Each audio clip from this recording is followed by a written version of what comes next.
Welcome guys, आपका स्वागत है ड्रीम हाई एकेडमी में। और आज का टॉपिक जो है वो हम आगे कंटिन्यू करेंगे। हमने जहाँ पे पढ़ा था, जो एक्सट्रीमिस्ट्स और मॉडरेट्स के बीच में क्या क्या डिफरेंसेस थी, हमने वो कंप्लीट किया। पहले मॉडरेट्स का दौर हमने पढ़ा लास्ट लेक्चर में, आप देख सकते हो। उसके बाद हमने एक्सट्रीमिस्ट्स का दौर पढ़ा। और उसके बाद यहाँ पे एक और चीज़ मैं आपको बताने वाला हूँ कि policy of carrot and sticks क्या है। बहुत ही इम्पॉर्टेंट है ये। बहुत कम लोगों ने ये सुना होगा और ये जाना होगा कि policy of carrot and sticks क्या है। देखिएगा, policy of carrots and sticks मैं परसों के लेक्चर में बताना भूल चुका था और यहाँ पे टॉप पे इसीलिए लिखना पड़ा। ये ब्रिटिशर्स ने यूज़ किया, जी हाँ, ये यूज़ किया फॉर एक टूल था। और ये टूल ऐसा था, डिवाइड एंड रूल यहीं से शुरू होता है, याद रखिएगा। डिवाइड एंड रूल के जो रूट है ना, उसके रूट से policy of carrot and sticks, यानी जो लॉयल है ब्रिटिशर्स की तरफ उनको क्या दिया जाता था, कैरेट्स। कैरेट्स मीन्स उनको ज़्यादा उन पे कोई अत्याचार नहीं किया जाता था। हाँ, जो ब्रिटिशर्स के खिलाफ जाते थे उनको क्या दिया जाता था, स्टिक्स, उनको डराया जाता था, याद रखिएगा। अब ये किन किन मौक़ों पे इस्तेमाल किया इन्होंने, ब्रिटिशर्स ने। Britishers used in during the boycott and स्वदेशी मूवमेंट, उससे उस दौरान यूज़ किया इसका policy of carrot and sticks. उसके बाद सिविल डिसओबीडियंस मूवमेंट, वहाँ पे यूज़ किया इसका। जब भी एक मूवमेंट, नेशनल मूवमेंट चल रहा था, तब ये यूज़ किया उन्होंने। और ख़ास तौर पर जब होम होम रूल मूवमेंट चल रहा था, वहाँ पे भी किया। नॉन कॉपरेशन मूवमेंट था, वहाँ पे भी policy of carrots and sticks. उससे क्या होता था, डिवाइड होते थे, यानी डिवाइड एंड रूल पॉलिसी एक इख्तियार किया था। जी हाँ, यहाँ पे आप लोग हमारे चैनल पे आते हो, thank you very much. Like आप ज़रूर कीजिएगा वीडियो को, क्योंकि एक लाइक तो बनता है। ओके गाइज, अब हम शुरू करेंगे और शुरुआत में हम पढ़ लेंगे लॉर्ड मिंटो सेकंड, जिसका दौर स्टार्ट होता है 1905 से लेकर 1910। कंफ्यूज नहीं होना, लॉर्ड मिंटो सेकंड, जी हाँ, लॉर्ड मिंटो सेकंड। यहाँ पे लॉर्ड मिंटो पहली बार भी आया था 1805 से ऑनवर्ड्स, 1805 से 1809 तक था। और एक साल यानी 100 साल के बाद लॉर्ड मिंटो फिर से आता है, यानी दूसरे, उनका भी वाइसराय, उनका भी नाम मिंटो होता है। तो वाइसराय जो लॉर्ड मिंटो थे, ये 1905 से लेके 1910 तक ये लॉर्ड मिंटो सेकंड है। और इस दौरान इसके जो कार्यकाल में, इसके दौरान क्या क्या चीज़ें होती है, यानी इसके जो, जब इन्होंने ये एडमिनिस्ट्रेशन संभाली थी, यानी जब ये गवर्नर जनरल थे, वाइसराय थे, तो इस दौरान क्या चीज़ें हुई, देखियो। पहले जो पार्टीशन ऑफ बंगाल था, उसके खिलाफ एक मूवमेंट चला, स्वदेशी एंड बायकॉट मूवमेंट, यानी अपने देश का, and boycott of foreign goods. अपने देश का मैंने इसलिए यहाँ पे यूज़ किया, देखो, यहाँ पे स्वदेशी मतलब अपने देश का यूज़ करना आपको बेहतर रहेगा, और अपने फैक्ट्रीज़ को यहाँ पे ज़्यादा से ज़्यादा इस्टेब्लिश करना, बिल्ड करना, अपने फैक्ट्रीज़ बनाना, और फॉरेन गुड्स को बायकॉट करना। अब ये फॉरेन गुड्स बायकॉट क्यों करना चाहते थे ये लोग, देखिएगा, इंडिया से जो रॉ मटेरियल जाता था, वो कहाँ जाता था, ब्रिटेन में जाता था, ब्रिटिश से बन के आता था। और इन्हीं का, इंडियंस का माल इंडियंस को ही भेजा जाता था, याद रखिएगा, इंडियन का माल इंडियन को भेजा जाता था। तभी यहाँ पे कहा कि स्वदेशी एंड बायकॉट मूवमेंट। बायकॉट का मतलब है बायकॉट फॉरेन गुड्स, और स्वदेशी अपने चीज़ हम खुद इस्तेमाल करेंगे। तो बाकी जो कॉन्सेप्ट्स आते हैं, फिर गांधी जी एक कॉन्सेप्ट देता है कि जो वो चरखा चलाते हैं, चरखे का एक उन्होंने कहा था कि हम खुद वो इस्टेब्लिश करेंगे। तो वो अलग से कंसेप्ट से, लेकिन पहले यहाँ पे ये स्वदेशी एंड बायकॉट मूवमेंट। और इसके जो ज़्यादातर रूलर्स जो थे, वो मॉडरेट्स और एक्सट्रीमिस्ट्स थे। हमने ऑलरेडी ये कवर किया है कि मॉडरेट लीडर्स कौन कौन थे और एक्सट्रीमिस्ट लीडर्स कौन कौन से थे। अब वहाँ पे उसके बाद यूं ही ये चीज़, ये स्वदेशी एंड बायकॉट मूवमेंट होती है, policy of carrot and sticks यहाँ पे यूज़ होती है। देखिएगा, policy of carrot and sticks कैसी यूज़ होती है। सूरत सिपलिट, सूरत सिपलिट होता है। सूरत सिपलिट का मतलब यहाँ पे ये है कि सूरत में सेशन था आईएनसी का, आईएनसी का सेशन कहाँ पे था, सूरत में। और ये इसमें सूरत सेशन को इतना ये ज़्यादा महत्व क्यों दिया जाता है, हिस्ट्री में इतना ज़्यादा इंपॉर्टेंस क्यों दिया जाता है, because of disagreement among moderates and extremists. यानी क्या होता था, ब्रिटिशर्स ने एक गलतफहमी पैदा कर ली मॉडरेट्स एंड एक्सट्रीमिस्ट्स में। तो क्या हो गया कि कांग्रेस अब अलग हो गई और बन गई मॉडरेट्स एंड एक्सट्रीमिस्ट्स, यानी अब बन गई वो मॉडरेट्स एंड एक्सट्रीमिस्ट्स। और ये अलग अलग काम करने लगे। अब तक जो काम था इनका मुख्तलिफ था, लेकिन गोल एक ही था। अब क्या हुआ, अब बिल्कुल एक दूसरे के साथ ये पॉलिटिकल एनिमीज बन गई, यानी पॉलिटिकल एनिमीज। आगे बढ़ लेते हैं।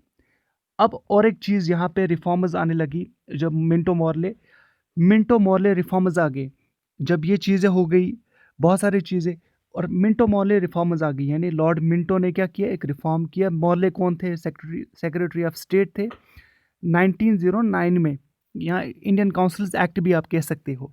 यहाँ पे एक और चीज़ जो मैं बताने वाला हूँ आप लोगों को, कि हर 10 साल बाद या 20 साल बाद आपने देखा होगा कि कोई ना कोई रिफॉर्म्स लाया जाता था।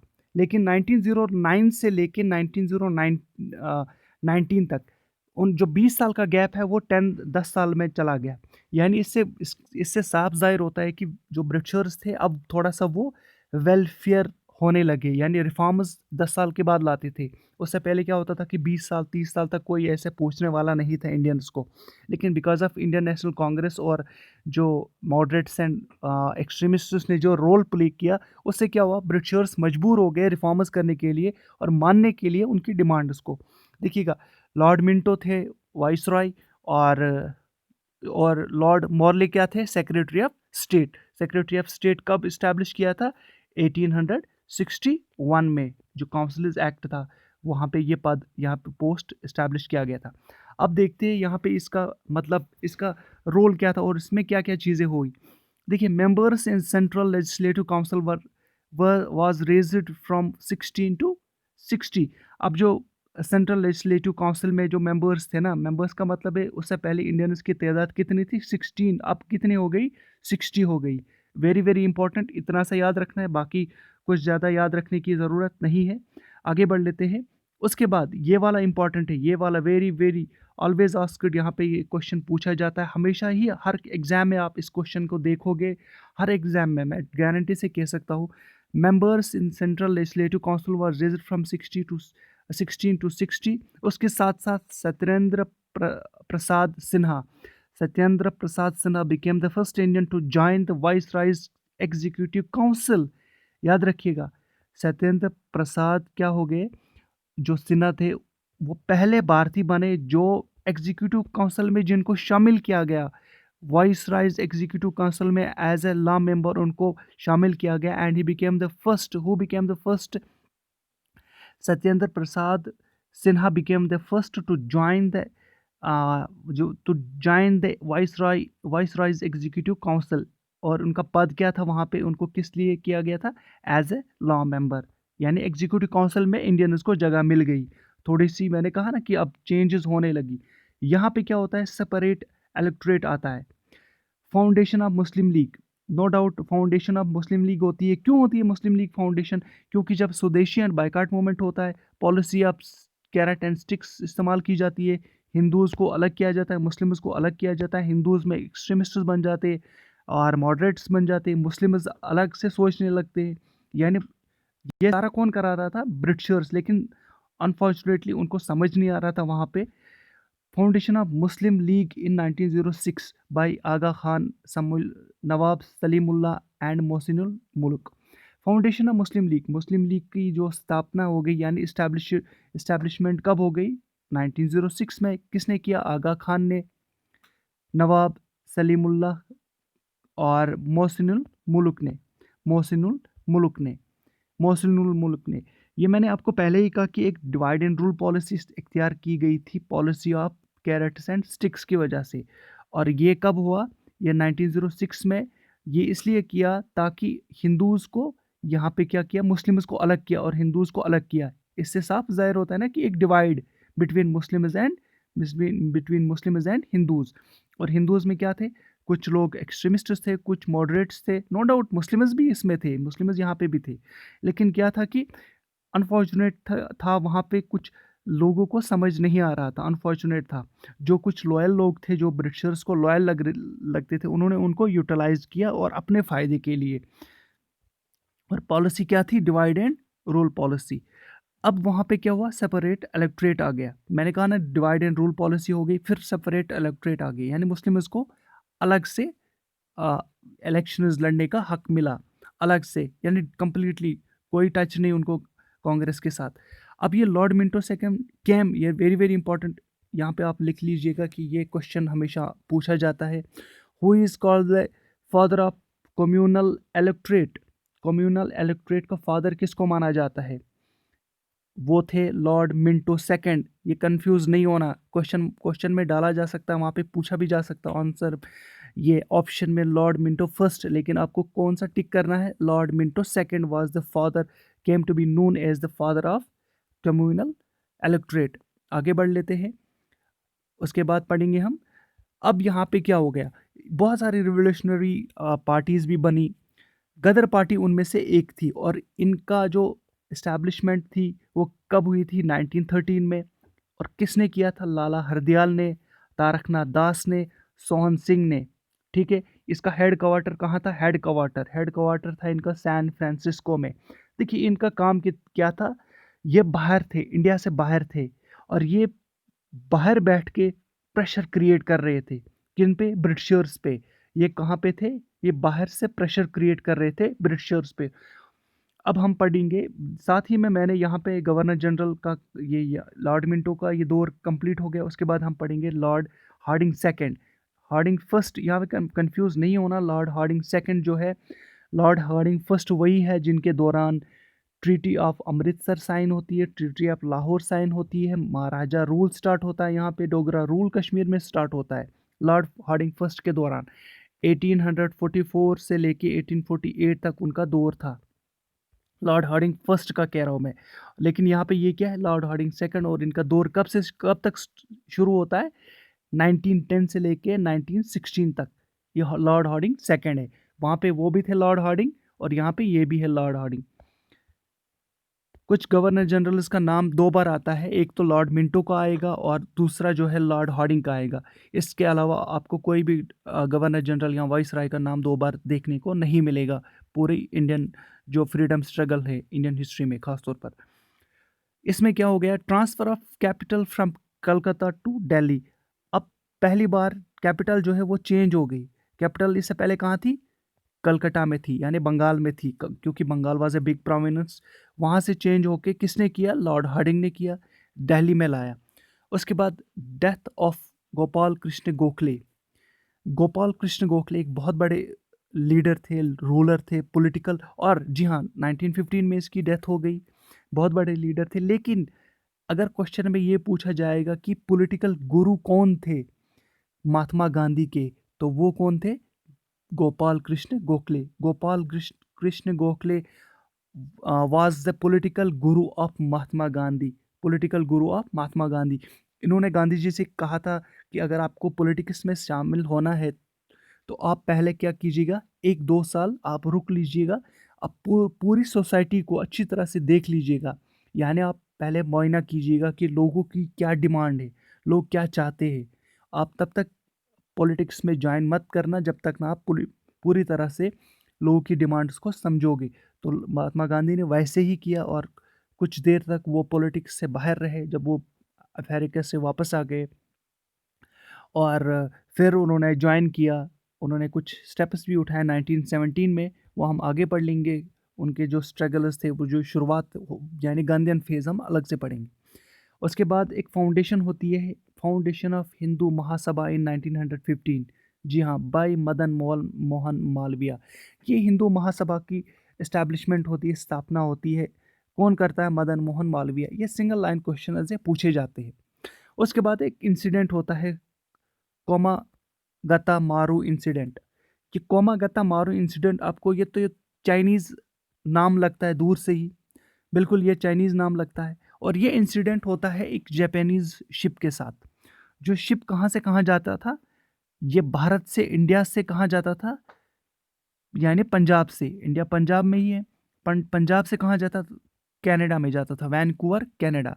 आपने अभी भी देखा होगा कि जो सिक्स कनाडा में ज़्यादा है, उनकी पॉपुलेशन ज़्यादा है सिक्स की। तो पहले से ही सिक्स जो थे वो कहाँ जाते थे? कनाडा जाते थे, आउटसाइड जाते थे। इनका कोई लेना देना नहीं था इसके साथ, फ्रीडम स्ट्रगल के साथ। और मुस्लिम्स भी उसमें उस शिप में थे। तो वो पंजाब से वैंकूवर जाते थे, कनाडा जाते थे, बट कैनेडियन अथॉरिटीज़, कनाडा की जो कुछ अथॉरिटीज़ थे उन्होंने मना किया।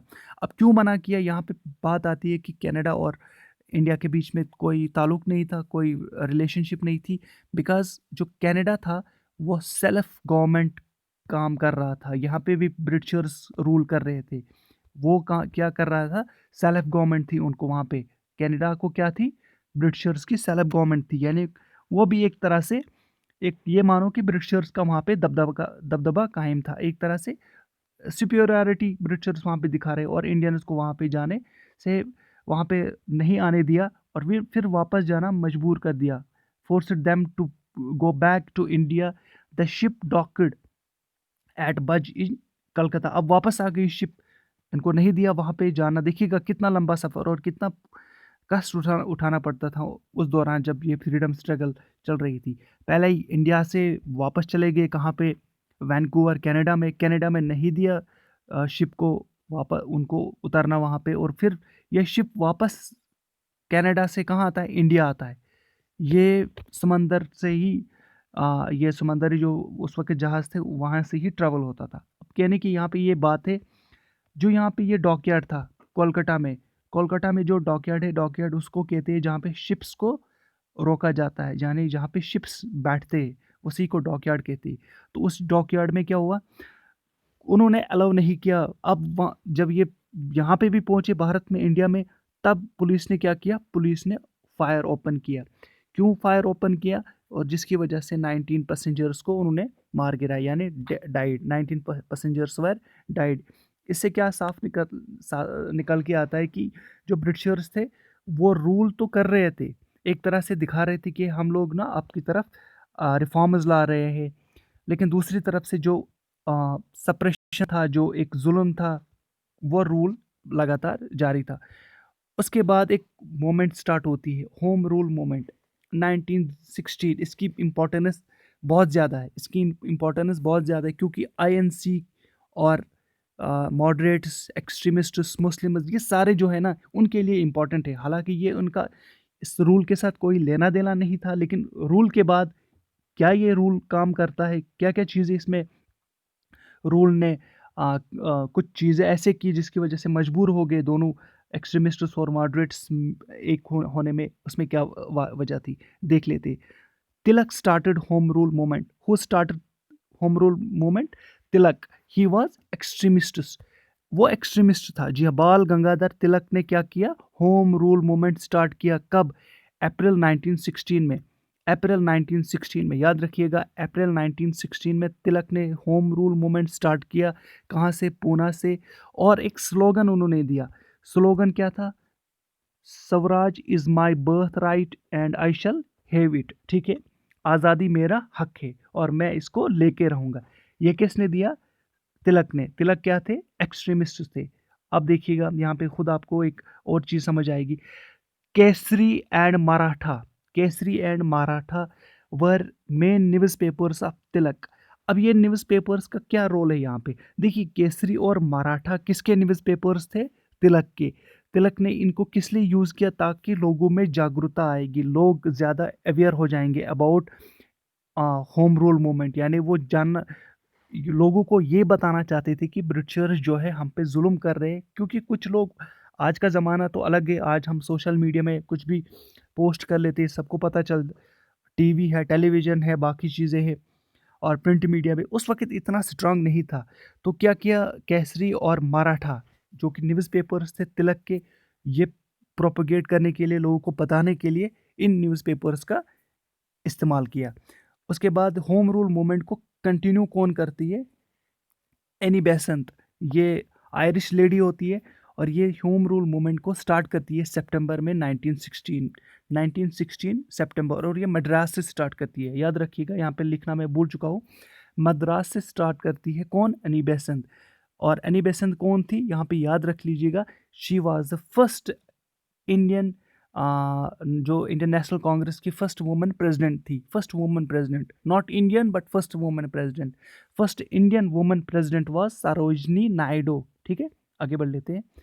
उसके बाद एनी बेसेंट, अब यहाँ पे तिलक ने कौन कौन सी पेपर्स का इस्तेमाल किया, न्यूज़ पेपर्स का, केसरी एंड मराठा। अब अनी बेसेंट ने भी 2 पेपर्स का इस्तेमाल किया, यानी न्यूज़ पेपर्स का, ताकि लोगों को बताए कि ब्रिटिशर्स आपके खिलाफ जुल्म कर रहे हैं। New India, Commonwealth and Young India, 2 paper newspapers थे, New India, Commonwealth and Young India.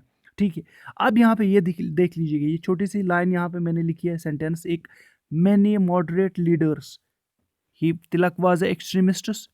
ठीक है, अब तक तो ये अलग अलग थे ना। मेनी मॉडरेट लीडर्स ने क्या किया, सपोर्ट किया किसको, होम रूल मूवमेंट को। यानी इससे साफ जाहिर लगता है कि थोड़ा सा अब लोग, यानी दोनों दोनों लोग का मतलब है यहाँ पे बहुत मॉडरेट्स एंड एक्सट्रीमिस्ट्स के जो लोग थे वो करीब आना शुरू हो गए। उनके बीच में जो एक दीवार जैसी थी, जो एक कन्फ्यूजन था आपस में, एक मिस जो कंसेप्शन था, वो दूर हुआ।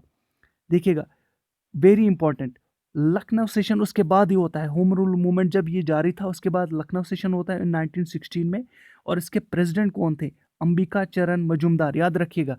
और ये सेशन काम करता है, देखिएगा इस सेशन में क्या होता है, देखिएगा moderates M moderates and E R extremists, moderates and extremists were reunited.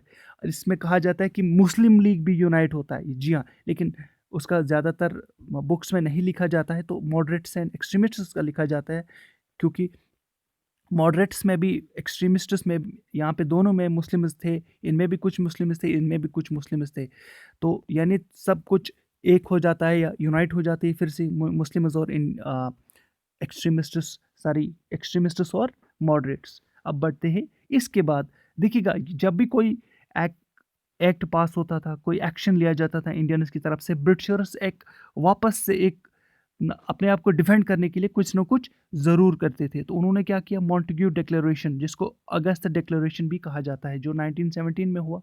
अब ये मॉन्टेग्यू डिक्लेरेशन क्या है, इसमें सिर्फ इतना सा जाहिर किया उन्होंने, लिखा कि हमें क्या करना चाहिए, to increase the Indianism in every branch, हमें इंडियंस को हर ब्रांच में, यानी एडमिनिस्ट्रेशन की बात कर रहा हूँ, हर ब्रांच में इंडियंस को अब हमें शमूलियत देनी चाहिए। ये किसकी वजह से हुआ, क्योंकि उनको पता चला कि एक्सट्रीमिस्ट्स, मॉडरेट्स और मुस्लिम लीग के मेंबर जो है वो रीयूनाइट हो गए। कब हो गए रीयूनाइट, लखनऊ सेशन में। कब हुआ, 1916 में लखनऊ सेशन। और ये लखनऊ सेशन किसके अंडर हुआ, प्रेसिडेंट वाज अंबिका चरण मजूमदार, अंबिका चरण मजूमदार। और ब्रिटिशर्स ने इसके खिलाफ क्या किया, 1917 में एक डिक्लेरेशन की, उन्होंने कहा कि August declaration, to increase Indians in every branch. उन्होंने कहा अब हम इंडियनस को, हम हर ब्रांच में, तब तक उनको नौकरी नहीं मिलती थी, जॉब्स नहीं मिलते थे। जॉब्स के किन के हाथ में थे, ब्रिटिशर्स के हाथ में। अब उन्होंने कहा कि हम जॉब्स भी देंगे किन को, इंडियंस को। अब उसके बाद एक रिफॉर्म आता है फिर से, 1909 में आया था एक रिफॉर्म, अब आता है 1919 में। और इस वक्त कौन है यहाँ पे सेक्रेटरी, मॉन्टेग्यू थे सेक्रेटरी, और चेल्मसफोर्ड जो थे वो थे, लॉर्ड चेल्मसफोर्ड वाइसराय थे। अब उन्होंने क्या किया 1919 में, उन्होंने सेंट्रल एंड प्रोविंशियल लेजिस्लेचर्स को क्या किया, एथोराइज किया कि आप खुद लॉ बना सकते हो on their respective list of subjects.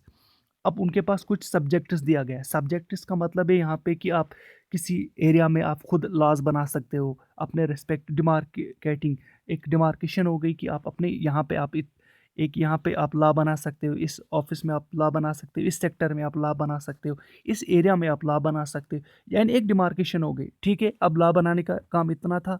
अब आगे पढ़ लेते हैं लॉ बनाने से क्या होता है। अब ये फर्दर सेंट्रल जो है, सेंट्रल किस में डिवाइड होता है, सेंट्रल याद रखिएगा, सेंट्रल होता है डिवाइड सेंट्रल यहाँ पे रिजर्व्ड पार्ट्स में, प्रोविंशियल किस में होता है, ट्रांसफर्ड पार्ट्स में।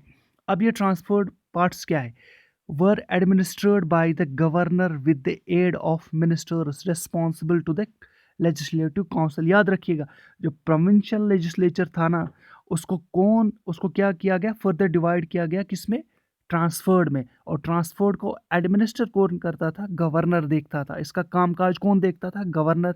किसके हेल्प से, with the aid of ministers, with the help of ministers. और ये मिनिस्टर्स किसको रिस्पॉन्सिबल थे, ये किसको रिस्पॉन्सिबल थे, टू द लेजिस्लेटिव काउंसिल। अब यहाँ तक बात क्लियर। जो कि सेंट्रल था ना, सेंट्रल सेंट्रल किसके अंडर था, रिजर्व्ड में हो गया सेंट्रल। और ये किनको, it was administered by governor, yes it was also administered by governor, but the main difference is that governor and his executive council without being responsible to legislative council। यहाँ पे उन्होंने कहा कि हम रिस्पॉन्सिबल नहीं है लेजिस्लेटिव काउंसिल को। फिर से अच्छा, ये ड्यूअल जो स्कीम थी, अब ये ड्यूअल हो गई, एक में रिस्पॉन्सिबल है खुद गवर्नमेंट और दूसरे में रिस्पॉन्सिबिलिटी गवर्नमेंट नहीं ले रही है। इसको कहा जाता है, ये ड्यूअल ट्रांसफर्ड एंड रिजर्व्ड को कहा जाता है dual scheme of governance. Dual scheme of governance also called as diarchy, always asked question, it it was also called as diarchy। इसे ही diarchy कहा जाता है, dual scheme of governance। diarchy का मतलब क्या है, dual scheme of governance। जी हाँ, आप हमारे फेसबुक पेज पे भी ज्वाइन कर सकते हो, वहाँ पे लाइक कीजिएगा जाके। फेसबुक पेज का नाम है ड्रीम हाई एकेडमी। आगे बढ़ लेते हैं, कुछ यहाँ पे इंपॉर्टेंट चीज़ें हैं। It introduced for the first time bicameralism. आपने खुद देखा बाईकैमरलिज्म, यहाँ पे देखा आपने रिजर्व्ड एंड ट्रांसफर्ड यानी central and provincial legislatures and direct elections in the country. ये क्वेश्चन हमेशा पूछा जाता है, एक ये क्वेश्चन और ये क्वेश्चन, ये वाला question very very important. These two questions are always asked in any exam and has been asked in any exam so far. मैं गारंटी के साथ कह सकता हूँ कि ये क्वेश्चन जो है ना, हर एग्ज़ाम में आप, हर दूसरे एग्ज़ाम में देखोगे आप कि पहली बार डायरेक्ट इलेक्शंस कब हो गए, 1919 जो एक्ट हुआ उसमें इंट्रोड्यूस किए गए। It introduced for the first time bicameralism and direct elections in the country. बात को सही मानिएगा, और डायरकी भी इसमें इंट्रोड्यूस की जाती है। उम्मीद करता हूँ आपको ये लेक्चर ज़रूर पसंद आया होगा। इसके बाद हम यहाँ से अब पढ़ने जा रहे हैं गांधीयन फेज़, और गांधीयन फेज़ के बाद फिर से क्या होता है कि ये स्टार्ट होता है एक्चुअल में 1917 से, और ये 1947 तक जारी रहता है। तो उसके बाद इंडिपेंडेंस होती है। तो मैं आपसे यही कहूँगा कि आप हमारे चैनल पे आते हो, thank you very much. Like भी करते, सॉरी वीडियोस भी देखते हो लेकिन लाइक नहीं करते हो, कंजूसी करते हो लाइक करने में। आप लाइक कीजिएगा वीडियो को, और नेक्स्ट वीडियो का आप नेक्स्ट लेक्चर का आप इंतज़ार कीजिएगा। Thank you guys.